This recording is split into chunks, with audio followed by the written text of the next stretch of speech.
If you work in quality control at a candy factory, you know strict safety regulations come with the job. It's why you partner with Grainger. Grainger helps you find the high-quality and compliant products your business needs to inspect, detect, and help correct issues. And the sweetest part is, everyone gets a product that's as safe to eat as it is delicious. Call 1-800-GRAINGER, click Grainger.com, or just stop by. Grainger, for the ones who get it done. Now, The Hunt Palmer Show. Yes! I feel like I've been waiting for this my entire life. You're listening to The Hunt Palmer Show on 104.5 ESPN, Baton Rouge. Jolly good fun. Jolly good. Locking down the middle of the day. America's favorite daytime fun show. Live from the Mercedes-Benz of Baton Rouge studio. This is Hunt Palmer.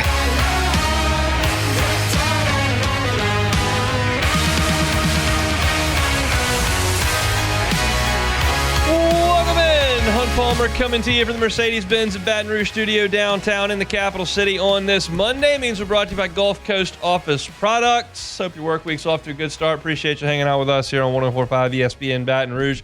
Jacob Beck and Cassie Spazzali back there on the ones and twos. And we got tons and tons to do over the next 2 hours. LSU baseball gets a sweep in its SEC opener. LSU men's basketball decides they're not playing in the NIT. We've got the field of 68 for the NCAA tournament. LSU football is on the practice field on Saturday. Buzzy Heidel's going to join us in an hour to talk some LSU baseball. So lots to do here. Let's get things cranked up the same way we do every single day. That's with our Genesis opening drive. It's time for Hunt's opening drive, presented by Genesis of Baton Rouge. LSU sweeps Missouri in a 3-game set to open SEC play. If you've read my story over at LouisianaSports.net, then you know the analogy that I'm going to make here, and it'll ring home for some of you, and it will not for a few, but I think it's fairly easy to grasp if you do not play a lot of golf. There's a saying in golf course architecture, golf course design, called a handshake opener. And it means that you're going to put a fairly simple, mundane, scoreable hole on the first hole. It's the case at Pebble Beach. It's the case at a lot of places where you will play. You don't have cliffside holes or 500-yard par fours or island greens on the first hole. It's just hit it out there, knock it on the green, 2 putts, par, move on to the next one. It's one of the more mundane holes on the course, okay? Handshake opener. The SEC office gave LSU a handshake opener here with the scheduling. Hey, you're going to play some really tough ones. You're going to have some very difficult weekends afoot. We'll give you a really manageable situation here right off the top. And it was up to LSU to go take advantage of it, playing what I believe to be the worst team in the SEC. And no, LSU's 3-day weekend was not perfect. And at times it may have been a little bit frustrating if you're grading this on a championship level curve. But they took advantage of the handshake opener.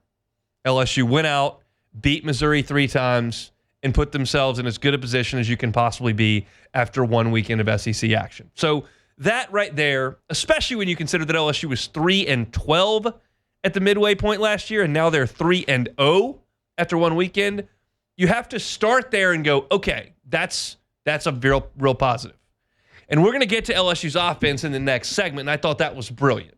But most people want to talk about the pitching, so let's talk about the pitching at the top. I sent out a tweet yesterday evening, said, how are we feeling vibe check-wise on the baseball team after 3 SEC games? And I got a lot of response to it, and most of it was, good, you got the win, but I'm a little concerned about pitching. So let's talk about the pitching. I thought Cade Anderson was excellent. I thought he did a great job on Friday evening. I guess that was a 4 o'clock start time, was it? And I thought he did a really nice job in the game. You look at his final stat line, and Cade Anderson got into the 7th inning. He threw 6 1/3, only gave up 4 hits and 3 earned runs. He had 11 strikeouts and 2 walks. I thought for those 95 pitches when he was out there, he was pretty dominating. The breaking ball was excellent. He commanded it. He threw a lot of strikes. I thought he did a really good job holding Missouri down early. And then there were a couple more positives on the weekend. Zach Cowan came in and was great on Friday to finish the game. and in big spots on Sunday to eventually go out there and finish the game in 2 1/3 innings. Over his 2 outings, he threw 3 2/3 innings. He only allowed 2 hits and the 1 run on Sunday that was late and inconsequential. He struck out 7 and walked 1 and used that changeup exceptionally well to keep Missouri off balance and uncomfortable with his stuff. He's never going to throw 95, but 92, 91 looks like 95 when you're throwing as many straight changeups as he's throwing up there. And then every once in a while he's breaking off a slider. I thought he was great. He is the most trustworthy arm in that bullpen because you know what you're going to get when Zach Cowan takes the ball. He's going to go out there. He's going to throw it over the plate. He's usually going to get a lot of soft contact, and he's getting some strikeouts as well. So he is very, very trustworthy in a bullpen that's high on stuff, but high on volatility as well, and we'll talk about that. But Cowan, I thought, was great. Then you go to Saturday's game, and you talk Case and Evans. They went to Case and Evans in a tough spot there. Had 2 guys on. It's a 1-run game. You go to your closer, and it's the 7th inning. And immediately Evans puts a guy on base. So you got bases loaded in a 1-run game with 1 out, and he bowed his neck, and he came out there and got back-to-back strikeouts on 6 pitches. Good morning, good afternoon, good night. Good morning, good afternoon, good night. And he got the strikeouts not on the 98-mile-an-hour fastball. The first one was on a great changeup. The second one was on a great slider. He told us after the game in the post-game media session, he was like, I've got to try to calm myself down, and he gave us his routine. He gets right behind the mound. You see right above the press box where it says Alec Box Stadium, Skip Bertman Field, and he looks at the Skip Bertman on that sign above the press box, looks at the middle of the P, he said, and does a deep breath in, deep breath out. He says that kind of calms him down. It narrows his focus. And he focused because he was lights out. And then he came out in the bottom half and gave up the 1 flare single, but got the 3 outs with ease. And so Case and Evans in the game on Saturday goes a season-high 44 pitches, 2 1/3 innings, just the 2 hits, 4 strikeouts. I thought he was awesome. He is your closer. Zach Cowan's probably your highest leverage guy outside of that. Those 2 guys, you have to feel good about what they did over the weekend. The rest of it was a mixed bag. And I'll start with the rotation first because you didn't get enough out of Anthony Ianson nor Chase Shores, and they were for different reasons. Anthony Ianson is going to throw it over the plate. I like that. That's an important starting point. I'm not going to dismiss the fact that Anthony Ianson throws a ton of strikes because there are guys on this team that don't throw a ton of strikes, and that I cannot work with. I can work with the guy who throws it over the plate, and Ianson does. And he got early strikeouts. He looked really good early in the game. But as you've seen now over the course of now 5 starts for Ianson, there are times where he gets squared up. I can frame this 2 ways with Ianson, okay? One, he was 1 pitch away from getting through the 4th inning, having just allowed the 1 run. He gave up a run in the 3rd, and he gave up a 3 spot in the 4th. Gave up the big home run. But if either the double or the home run, he gets it out there, he's into the 5th with just 1 run allowed. He was 1 pitch away, but he didn't make the pitch, and that's important, obviously. Ianson is going to give up some contact. It's just a matter of can he minimize damage. I'm going to casually dismiss the 15 strikeouts against North Alabama because I don't really care from this point on what you do against North Alabama, right? We don't care about that. This is now about the SEC, the NCAA tournament, and that's all we've got left. So that stuff's in the rearview mirror. But I can see the stuff, I can see the pedigree, and I can evaluate what he looks like on the mound. And I'm not asking him to be dominant. I'm not asking him to be Skeens. I'm not asking him to be Lang. I'm not asking him to be Nola. I'm not asking him to be Gaussman. I'm asking him to go out there and give you 5 innings of 1 or 2 run baseball. Like, that's what you need from Anthony Ianson.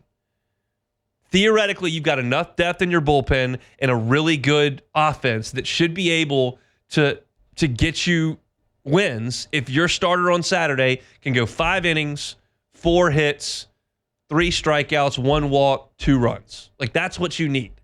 And then you can go to Connor Ware, you can go to Zach Cowan, you can go to Kason Evans or Maverick Rizzi, and you feel like Givry when he comes back, you feel like you should be able to piece it together. So it's important that we set that standard and then evaluate it off of that. And you did not get that on Saturday. It was not good enough. But those who want to take him out of the rotation, say he's not an SEC 2, he's going to get LSU beats on Saturdays, I'd have to counter with, okay, well, you have to replace him with someone. You can't just say, well, he's not good enough, get him out. Someone's got to go in there and do it. I'm not taking Zach Cowan out of the bullpen right now. I'm not doing it. He affected winning on Friday. He affected winning on Sunday. I like that. I need somebody in the bullpen that I can count on in that way. William Schmidt went out there and walked 3 guys, gave up a homer. He's not ready to do that right now. He may be. I think he's going to have a great freshman season, but I'm not putting him right there. Do you want to put Connor Ware in the rotation right now? I'm not in a hurry to do that. So I understand that it's not great, but I also think that there are some things to like. He's got a 4-pitch mix. He throws a lot of strikes, and I'm not asking for dominance. I don't need him to Ty Floyd this thing against Florida and 17 strikeouts as number 2. I need 5 1/3 of 2-run baseball, 6 of 3-run baseball. I think he's capable of that, but he's got to make that last pitch instead of giving up the double and then giving up the big home run. That's what you've got to get from Heinsohn. Shores didn't throw enough strikes. He was behind in the count a good bit. He ended up walking 3 guys, and that's why he got chased from the game, to use a terrible pun on accident. Every once in a while that happens. But he got run from the game in the 4th inning, and it's because he didn't throw enough strikes. He had to throw 87 pitches to get through 11 outs. That's not efficient enough. And so, yes, LSU, in my estimation, did not pitch it great this weekend. They, as I wrote in my column for LouisianaSports.net, they didn't pitch at a championship level this weekend. They pitched at a sweet Missouri level. And the good news about this pitching staff is twofold. One, they have a lot of options. There are a lot of guys with a lot of talent. And I put this on Twitter. I wrote this as well. Like, the bullpen faced 56 hitters this weekend. 56 hitters. They gave up 8 hits. Like, that's good. You're not getting knocked all over the yard. But you did issue 10 walks in 3 games. And that's too many. You say, well, it's just over 3 a game. Well, you're talking about the bullpen. You're not talking about going 7 innings every game. Now, they went more than I would like because Heinsohn and Shores got chased early. But you're not getting knocked all over the yard. The bullpen's just got to throw it over the plate more often. William Schmidt, Rizzi was really, really good, but he walked the guy in the last inning. Primo issued a couple walks. We've seen at times Benj lose the strike zone. You've got to throw it over the plate, and they didn't do that enough over the weekend. You can get away with it against Missouri. Your offense is good, but you got to throw it over the plate more often. Like you saw on Friday, they threw it over the plate. Cade Anderson got the start. He threw it over the plate. And you went to the bullpen, and guys threw it over the plate. You had 3 walks total in that game, and you end up winning by 7 runs. Don't give. If the other team hits, I'll live. And that's why I'm living with Heinsohn right now. Can't live with not throwing strikes. And that's what LSU's got to do a good job of, a better job of moving forward. You're getting a step up in class this coming weekend with Texas because Missouri's not a good offensive team. I thought Missouri played about as well as they could play. That's about as good as Missouri can do. They had a kid on Saturday hit 2 home runs who hadn't hit a home run all year. They drew some walks. They got some line drive hits. Like, that's about as good as Missouri can play, and you still nearly doubled them up on the weekend and swept them. But Texas is a step up from Missouri. They're good offensively. They're still struggling on the mound a little bit, but they're good offensively, and LSU's going to have to pitch better on the road this coming weekend. But you're 3-0. That's very important, so I wanted to start there. That's our Genesis opening drive. Let's talk about this offense when we come back because it was magnificent over the weekend. We'll do that next. The Hunt Palmer Show. Audio Video Security Solutions, avssla.com is that website. Nothing's more important than the safety and security of your home and your family. And for us at the Palmer House, Audio Video Security Solutions is who we trust to handle our security system. It's the burglar alarm, which I can activate and deactivate remotely from the app 24 hours a day, 7 days a week from wherever I am. It's also the cameras. Mitchell Fisher came over. We talked about our budget, what we wanted. The next day, he came over to the house, had the cameras ready to install them, got them put up on the front and back door, installed the app on our phone. I can now look at my phone at my front door and my back door 24 hours a day, 7 days a week. I can pause, I can zoom in, I can rewind, all that without paying any cloud storage fees. And I give you every single day Mitchell Fisher's cell phone number. He's the owner of the company. He's the point person that you'll work with on your job. So if you want to get a security system put in, you want to put some cameras at your home or at your place of business, Mitchell Fisher can do it. Just give him a call at 225-439-7920. That's 225-439-7920. It's Audio Video Security Solutions at avssla.com. You're listening to The Hunt Palmer Show, brought to you by Gulf Coast Office Products.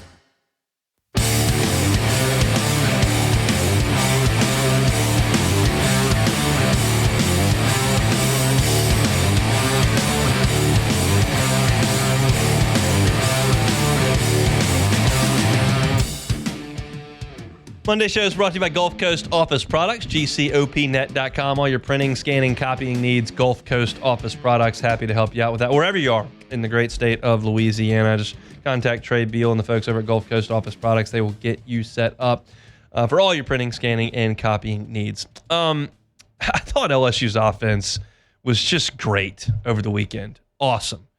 And look, I'll toss the caveat in. We all understand they're playing Missouri, and Missouri's not Tennessee, and Missouri's not Arkansas, and Missouri's not Texas. Like, we get it. But, like, it's what we have to assess.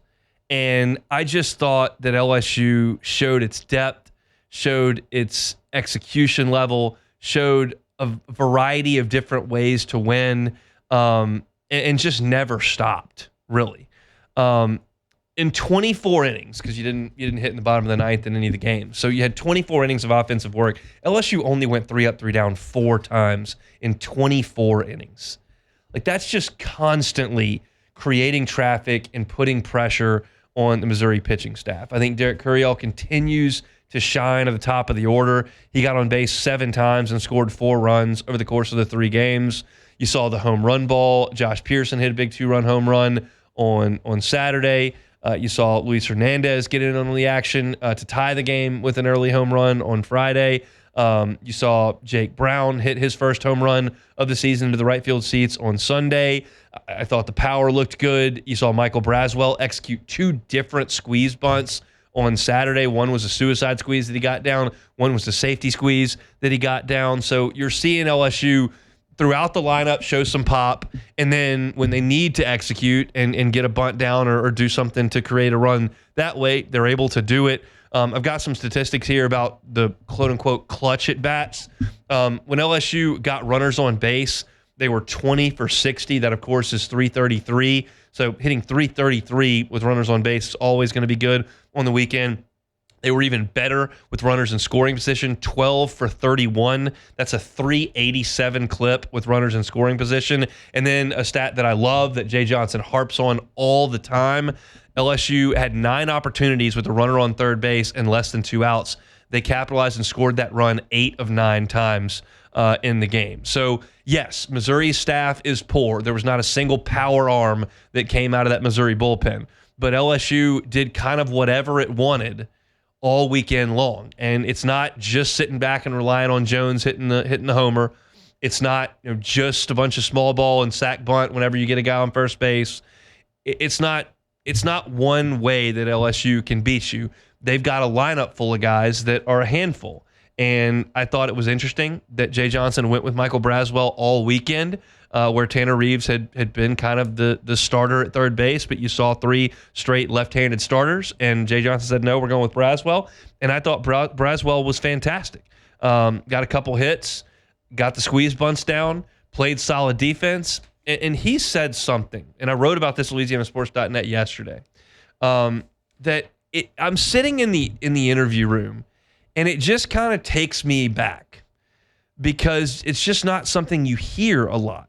But he talked about how he's handling not playing every day.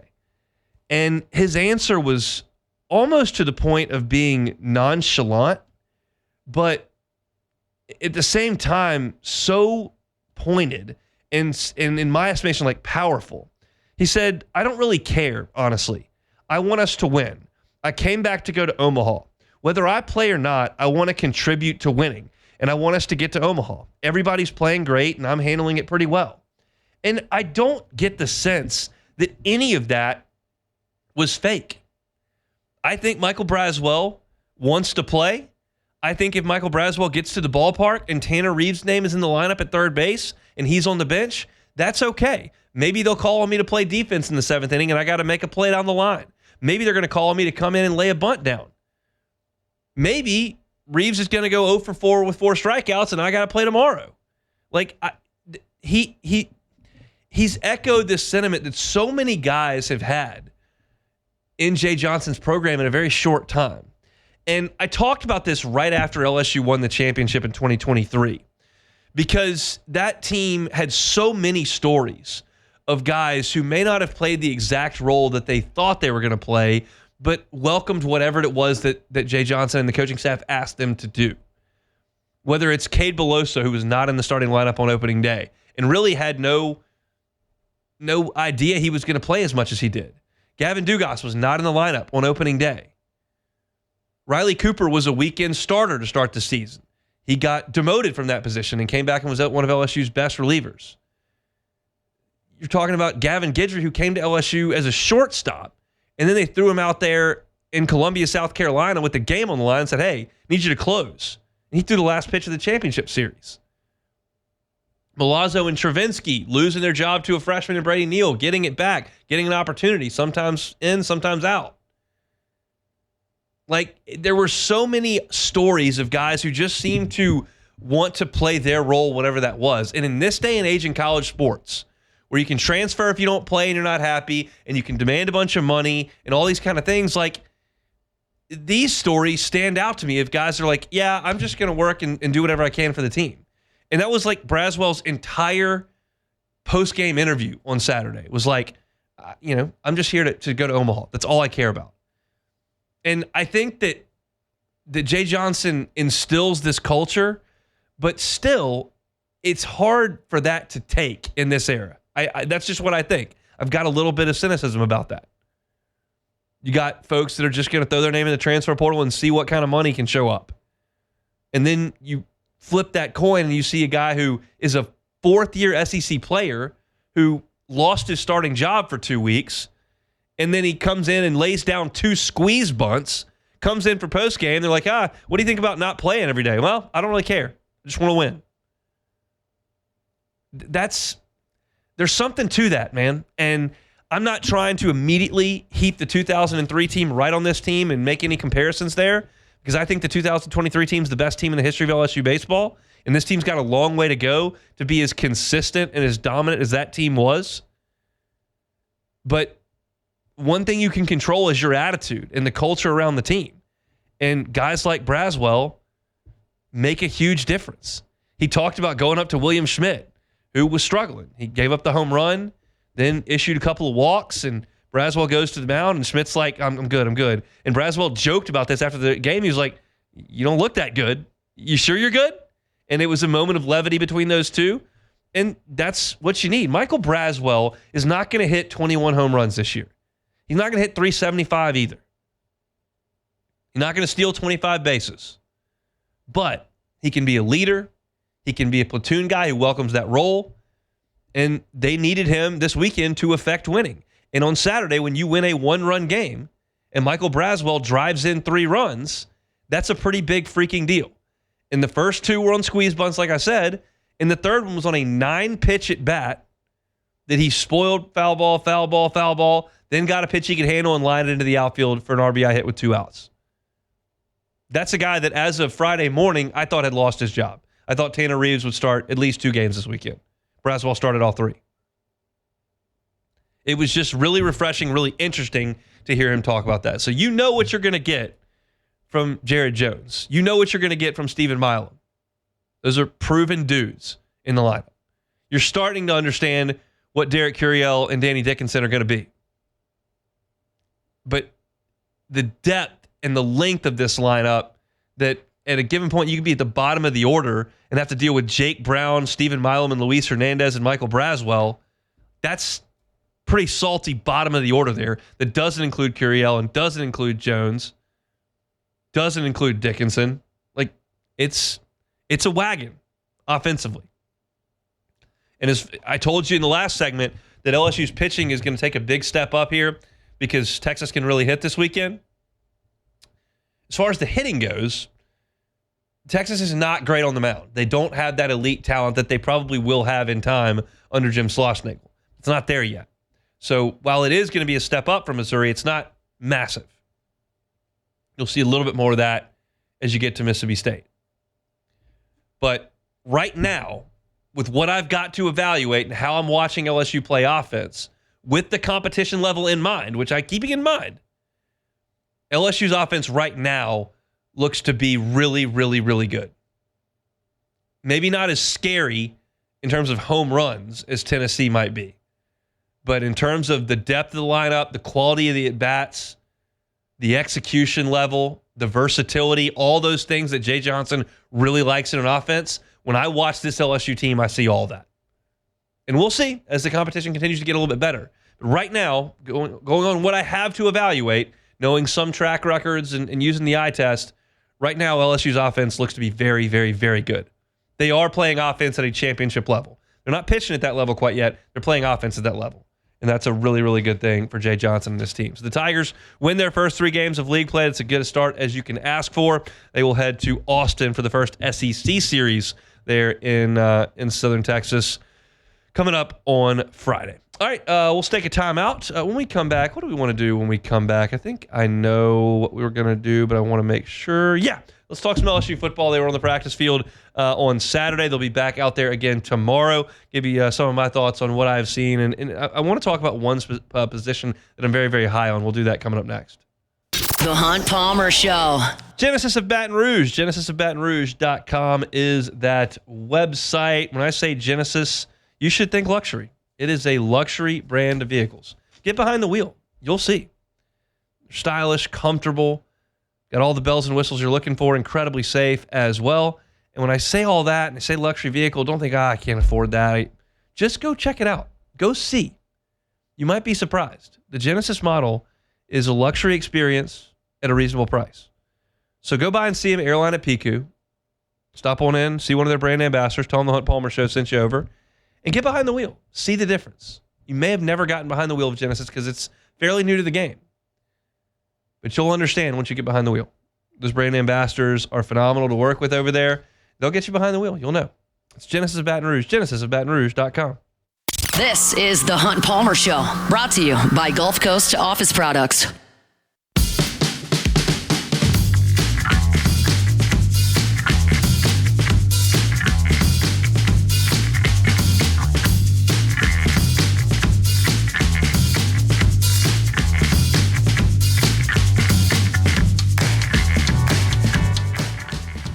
LSU spring football continues. We'll be back out there tomorrow. They're going to let us film for 20 minutes and then watch the rest of practice. So I'll have a practice report up on LouisianaSports.net tomorrow before lunchtime. Then we'll certainly react to what we see on the show here today. Matt went on Saturday to practice, and he's got a detailed report up on some of the plays they were able to see as well.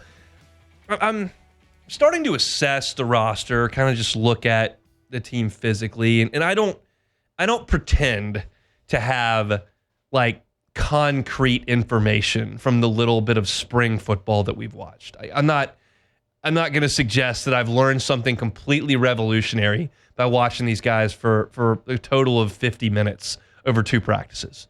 But you do see the guys working, and you do see a bit of a rotation, even though Brian Kelly tells us not to read into that.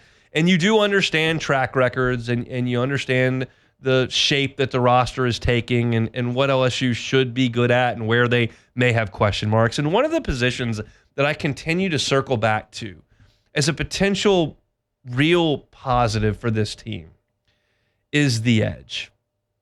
And that's on defense. I feel like they've put a really good cast of characters together on the edge. And I think that the combination of their skill sets plus Kevin Peoples' coaching should be a real positive for this team. We're all working off of what I believe to be a reasonable assumption that Kevin Peoples made a big difference with Braden Swinson and Savion Jones last year. I think it's reasonable to say that. It's not like those guys had only played 1 year, or like those were 4-year players who in their final season did things that they had not done previously. Savion Jones was significantly better against the run and did some things in the pass rush where he had been kind of a missing person for 3 years. Braden Swinson had not been an effective pass rusher, no matter the position he had played at Oregon or at LSU. And he became one of the better pass rushers in the Southeastern Conference last year. I'm not going to put him right in the conversation with Kyle Kennard, but he was a top 10 or 12 pass rusher in the SEC. And I have to think that coaching had something to do with that. And so now you take guys with every bit of the physical ability that Braden Swinson and Savion Jones have, and you figure that there's a reasonable chance that Kevin Peoples can get that kind of result. Jack Pyburn, there's a lot of videos right now on social media of him being mic'd up, and he's just a bundle of energy who loves embracing the role that he's going to be asked to play on this defense, which is the most physical point-of-attack player that LSU has on the edge. There's a video on social media of him talking to West Weeks, and he's talking in Whit Weeks, and he's talking about how much he loves just blowing up counters. Sees one of the offensive linemen in a certain set, he knows what's coming, he wants to lay the hammer. And LSU needs that desperately. They've got to get better against the run. And you look at Jamari Butler and his physical size and the presence that he has. And you see the immense talent and even the production that Patrick Payton brings over from Florida State. And you saw some flashes last year of Gabe Relaford. I've heard good things about Dylan Carpenter. I think Damian Shanklin looks the part. I talked about that last week. And so you start to put this whole group together, and you've got a guy in Pyburn that loves being physical at the point of attack.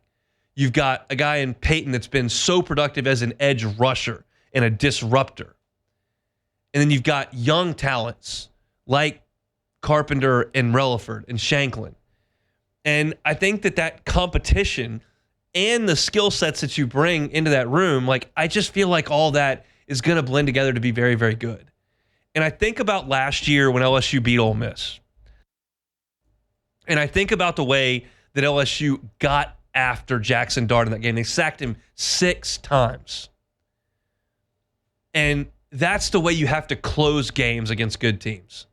I think LSU's offense is going to score. I think they're going to be good offensively. The question is, can they get the stops they need to on defense? And one way to do that and to change games is to get back there, bend the edge, and make a play on the quarterback. Get that strip sack. Create that 3rd and 16. Get that drive stalled. And I feel like LSU's got the guys to get that done with People's tutelage.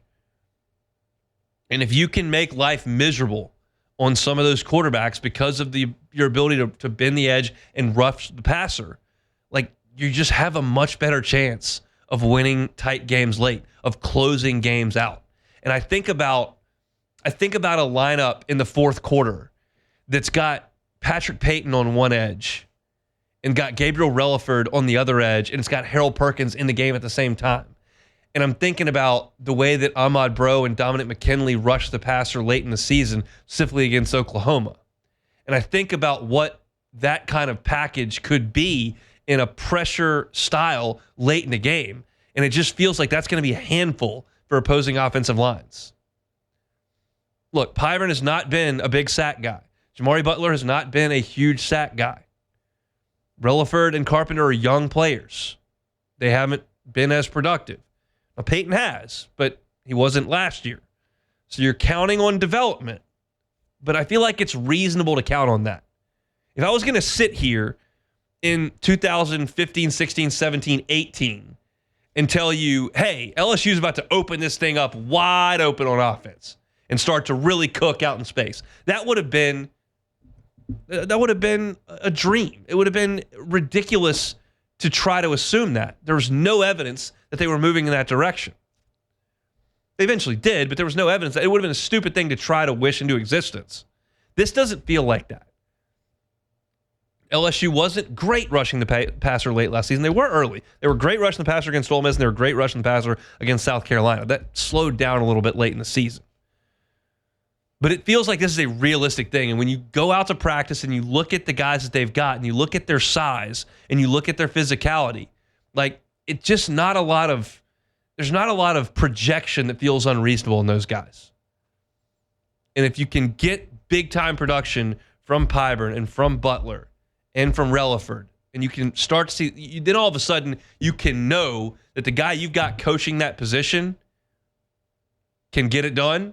And that's just going to continue to cycle these guys through because they're going to want to come play for a guy who's consistently taking talented players late in their careers and putting something special together that creates wins on the football field and then opportunities at the professional level. And we all think Braden Swinson and Savion Jones are both going to have that opportunity here in the next month. So that's something that I've, again, it's not something that I've seen like as far as, oh, wow, I'm watching them practice and I'm now just figuring out they have good defensive ends. This is just going out there, observing the whole team, and then just kind of, as opposed to identifying what's going on at practice, who's hitting the sled most quickly, who's getting through the cones most quickly, more so just thinking, okay, what does that look like in the fall, do we think? And right now, as I look at that defensive end position, there may not be a position on the field for LSU that I feel better about as far as talent, depth, coaching, potential impact in 2025. Quarterback is going to be right there because I think Nussmeier is really, really good. But after quarterback, like defensive end may be the spot that I feel best about on LSU's roster. And that's a really good spot to feel that way about. Look at the salary cap in the NFL. Teams spend a lot of money on those edge players because you've got to create negative plays to win games and you got to close games out with a lead, and that comes from the guys who get after the passer. And I think LSU's got those on this team. So that's my thought on a little bit of LSU football here today. If you missed any of our LSU content or want to check out LSU football content during spring, Hunt on LSU is where you can find all of our LSU football content each and every day. That's Hunt on LSU. Subscribe to the channel if you would. We certainly do appreciate that. All right, let's come back and close out the hour. When we come back, LSU decided not to play in the NIT. Is that a good idea? Is that a bad idea? Is that quitting on the season? Does anybody care? I've got some pretty strong thoughts on that. We'll do it next. The Hunt Palmer Show. Highland Insurance Group. HighlandIG.com is that website. The next hurricane season is always right around the corner, and that is the case right now. If you're a business owner and you're not sure what your property policy says when it comes to your wind deductible, your named storm deductible, do you know the difference in those two?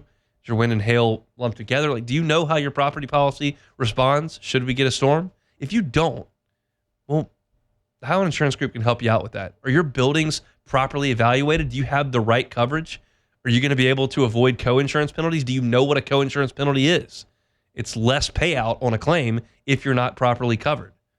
That's something that may come up if you're buying bargain basement insurance and just trying to cut that premium as low as you possibly can. You may have a claim and then have to deal with co-insurance penalties. It's not going to happen with the Highland Insurance Group. They will take care of you. They'll place your property policy plus all your casualty lines where they need to be so that you're paying the right premium and you get the right coverage in the event that something happens. It's Jonathan Carver and his team at the Highland Insurance Group. Find them online at HighlandIG.com. It's the Highland Insurance Group, HighlandIG.com. You're listening to The Hunt Palmer Show, brought to you by Gulf Coast Office Products.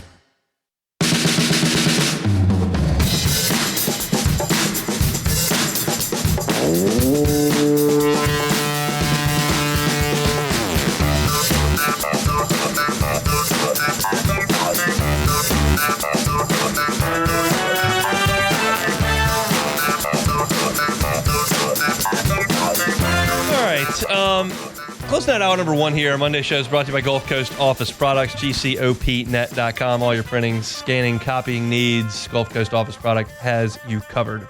The Field of 68, which is dumb in itself, was announced yesterday. They'll play the first four, whatever it is, in Dayton, like tomorrow and Wednesday or something. Should go back to 64 for what it's worth, but it is 68, and it's probably going to be 80-something in a couple of years. But they announced that yesterday, and of course LSU was not was not chosen. The Tigers went 3-15 in league. The SEC and the ACC put together a little bargain deal with the NIT and mandated that the top 2 teams from the SEC and the top 2 teams from the ACC that do not advance to the NCAA tournament will automatically be given an invitation to the NIT.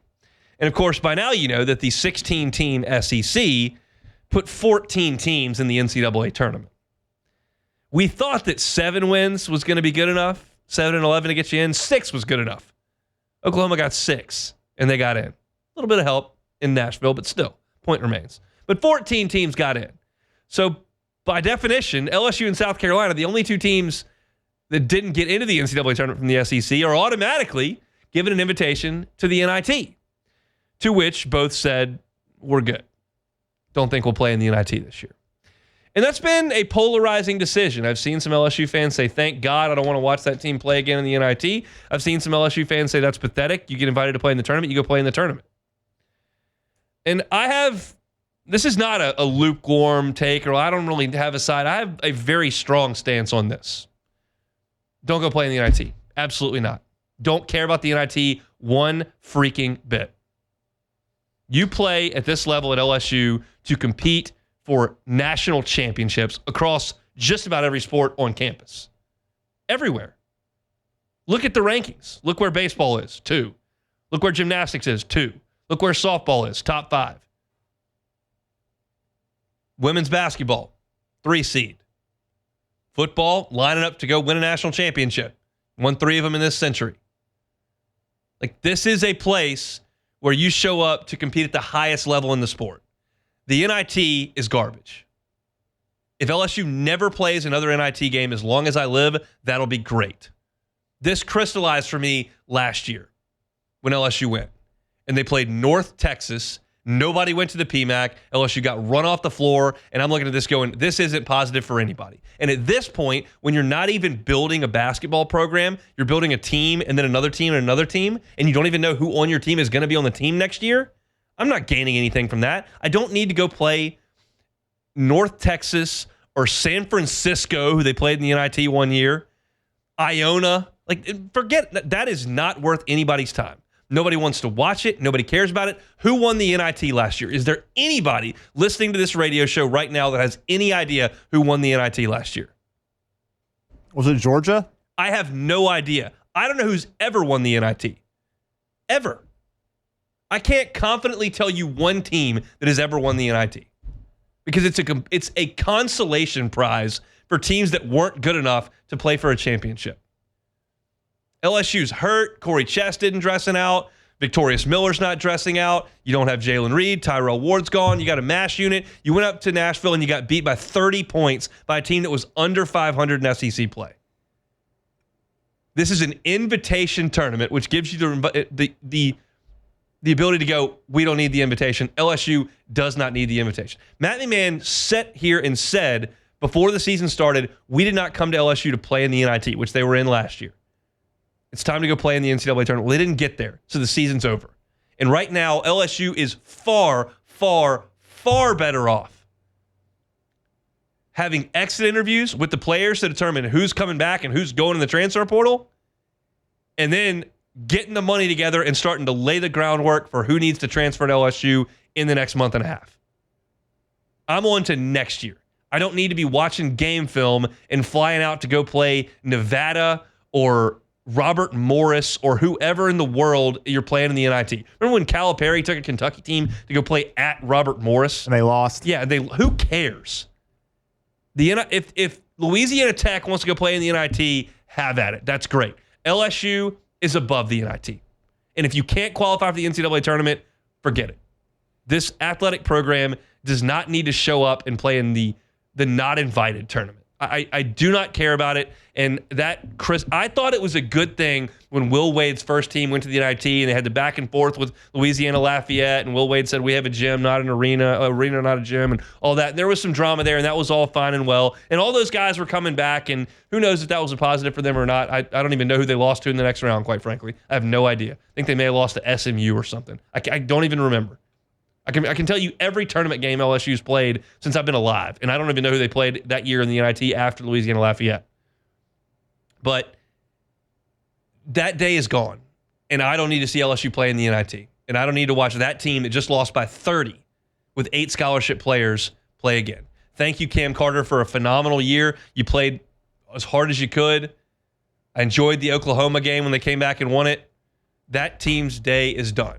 They lost to the Utah Utes after that. Couldn't have blown told you. out by them. Yeah. Couldn't have told you. And I think they went up to Oregon one year and played in the NIT. Yeah, I remember that. They lost, I think, that game. They played San Francisco. I know Brady had a team that played Iowa one year. But who cares? It's the tournament shouldn't even exist. What other sport has the tournaments like, you didn't really make the playoffs, so go play in the charity tournament. Like that doesn't exist anywhere else. So I don't need to play in that.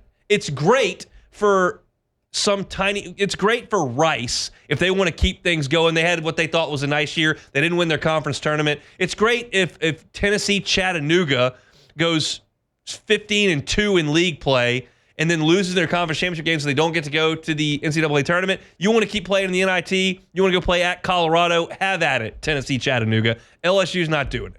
I don't have any use for that tournament ever again. Last year, the champion Seton Hall, the Pirates. Of course, the Pirates. Who could forget it? They beat the Indiana State Sycamores. Was Larry Bird playing? Birds, yeah, he was not playing. playing. Then I don't care. No. That's just a complete waste of everyone's time. Madison Square Garden's cool. It is. But you don't want to be playing for that. They don't even play it like they're playing it at Hinkle Fieldhouse. Oh, my God. No, absolutely not. Get out of there. NIT canceled. I would cancel the tournament if I was in charge. LSU should not be playing in that. It's on to baseball season. Go get to the transfer portal and get a roster that can win more than 3 league games. That's where LSU basketball is right now. All right, that's it for hour number 1 here on this Monday edition of the Hunt Palmer Show. We're brought to you by Gulf Coast Office Products. Got a lot to do in hour number 2. We're going to talk some baseball with Buzzy Heidel. I also got some SEC baseball thoughts. We'll do that coming up next. The Hunt Palmer Show. One Bath and Closets. OneBathAndClosets.com is the website. David Duvall and his team, 30 years of redesigning and remodeling bathrooms and closets. Tub to shower conversions, they do them all the time.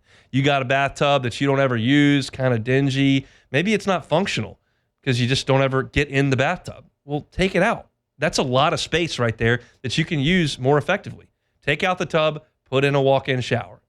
Totally revamps the entire bathroom. The aesthetics, the functionality, add some value to your home. Everybody's happy. Start that process today. Have David Duvall and his team come by for a free consultation. That part does not cost you a cent. If you're concerned about payments, that's understandable. They've got financing options available, 18 months at 0%, same as cash. Can't beat that. Start the process today with that free consultation. Start at onebathandclosets.com. It's One Bath and Closets. You can find them online at onebathandclosets.com.